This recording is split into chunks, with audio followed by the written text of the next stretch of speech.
wind Tuesday was 21.3 feet.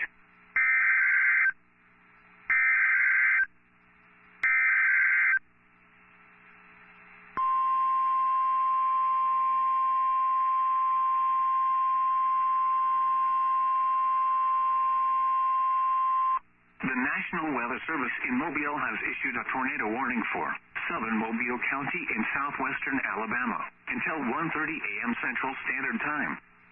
At 1:13 a.m. Central Standard Time, a severe thunderstorm capable of producing a tornado was located over Dauphin Island, moving northeast at 50 miles per hour. Hazard: tornado. Source: radar indicated rotation.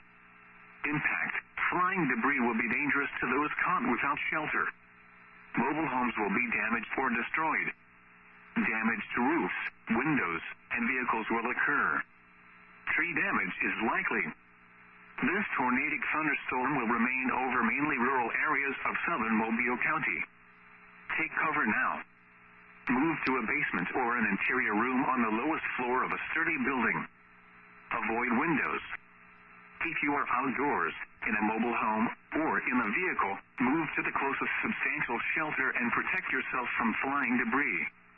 Repeating, a tornado warning has been issued until 1:30 a.m. Central Standard Time for the following county: Mobile, Alabama,